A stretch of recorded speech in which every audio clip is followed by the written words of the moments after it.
Hey folks, it's Haas from GNAT. I heard about the Manchester Historical Society's new dig, so I thought I'd go bug Sean and see what they've got. To the Manchester Historical Society, this is a project that's been in the works for about 10 years now, and actually it finally came to fruition. And the original part of the house, which starts here and goes over, was a center chimney, federal style house. It's been added on into a cape. It's going to need extensive renovations. So did you say, I missed that, did you say it was donated or you had to buy it? It was donated by Tommy Harmon, who developed the Rocking Stone Farm. That's terrific. Yeah, so we're going to be taking off this part of it. We're going to be taking this out, replacing it with larger doors so we're able to get our large artifacts into the building. Got it, got it. It's really going to be used for storage for now. Right now, the Manchester Historical Society is 120 years. It doesn't have its own home. In more recent decades, it was part of the Isham estate, the Inn at Ormsby Hill today. What did they use this for? It was the caretaker stayed here. Caretakers? Yeah. Is that an actual fireplace? That's an actual fireplace. This was an original center fireplace house, and when we go around to the other side, I'll show you the original kitchen. This is such a beautiful location, Sean. This could be a museum location. Someday, it very well could be. Because Manchester, I don't think Manchester has, does Manchester have a museum? Manchester does not have a museum. So if this became it, this would become the first museum ever in Manchester. It would be a long way down the road if that happens. That'd be so cool, though. It'd be a long way down the road. Right now, we're just very happy that we have our first home.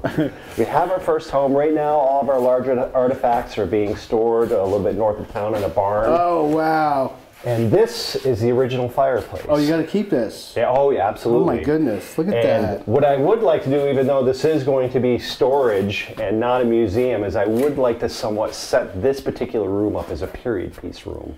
So that way we could actually maybe bring school kids here and show them. When I was a kid, there was a tavern down in Glastonbury, Vermont called the Madison Tavern, which was a colonial era tavern. And I remember, I had such vivid memories of being at Shaftesbury Elementary School and taking trips there and seeing them dip candles, and it was a lot of fun. And looking at the old cook fireplace, I know I'm pushing this museum idea, but when you set this up as storage, is it like storage you can take people through and show them cool things? Or I envision that once a year that we'll have some kind of members event where people can come, and things will be set up so that way you can, you will be able to view them. I mean, because ultimately someday, yes, it would be nice to have a museum, whether it's here or if it's more centrally located in town. But we need a place where we can accept larger pieces, and also when we talk to people with larger collections and they say, well, do you have the room to at least even store it for now? Right. And the answer up till now has been kind of, well, not really.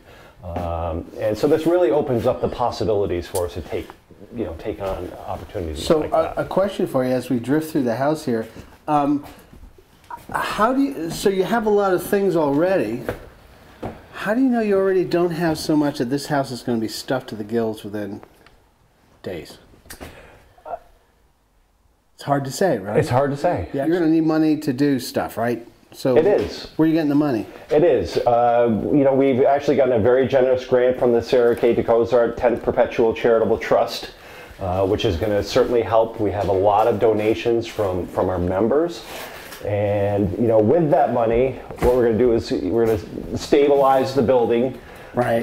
Security is going to be a big. Right. We have to bring power in here. That's right. Power and security. Power and security. We're not going to have plumbing because it's not going to be a residence. Right now, the environmental considerations we're going to have as far as heating and cooling is all in discussions on exactly what we're going to have. Because you're going to have climate control. Climate control. Right, so that's going to be the biggest thing: security, climate control. Climate control. I mean, the roof needs work, and obviously it needs to be painted. We're looking at the options of what we're going to do about the basement and whether we're going to lift the house, put in a whole new basement. It just keeps going, doesn't it? It does. It does. But like I said, I mean, what we're doing is we're not only preserving the building, but we want to make sure that it's a safe place to house the larger pieces of the collection. Sean, this would really make a great museum. Haas, this is not going to be a museum. Okay, so it's a new home for the Manchester Historical Society. I want to say to everybody out there, look deep in your cellars and your attics and bring them everything you can find that you want to leave to them, because Sean said he'll take everything you've got. Isn't that right? All right, till next time, Haas GNAT.